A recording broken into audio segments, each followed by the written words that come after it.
tentang model-model pembelajaran di SD. Saya Ismail sebagai moderator.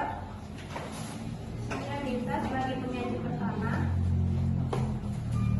Saya Irma sebagai penyaji kedua. Saya Nisa Ginting sebagai penyaji ketiga. Saya Julia Vanessa Borismil Maura sebagai penyaji keempat. Saya Saifullah Iqbal sebagai penyaji kelima.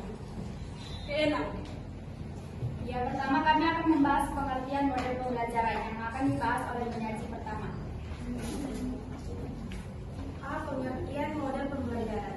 Model pembelajaran adalah acuan pembelajaran yang dilaksanakan berdasarkan pola-pola pembelajaran secara sistematis.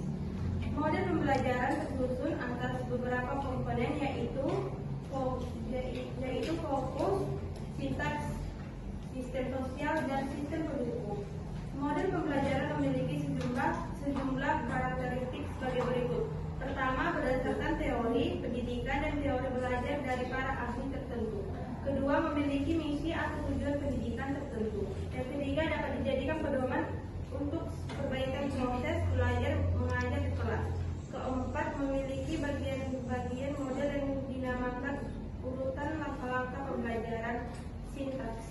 Adanya prinsip-prinsip reaksi, sistem sosial, dan sistem pendukung. Kelima, memiliki dampak sebagai akibat penerapan pembelajaran. Dan keenam,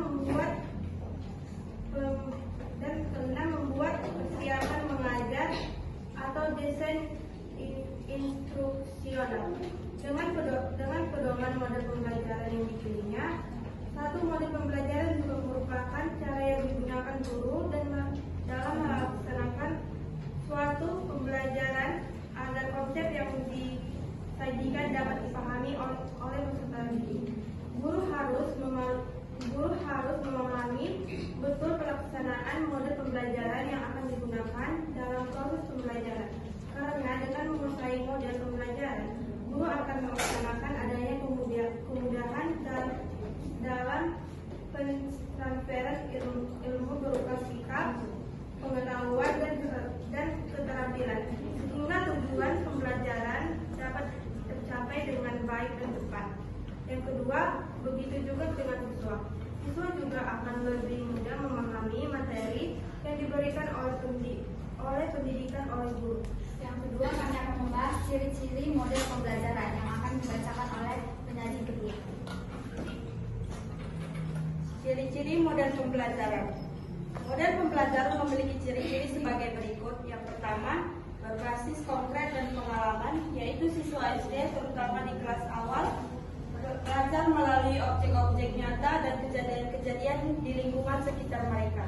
Yang kedua, meningkatkan aktivitas siswa, yaitu pembelajaran harus melibatkan siswa secara aktif, membuat mereka mencari tahu dan belajar dari pengalaman mereka sendiri, bukan hanya menerima informasi secara pasif.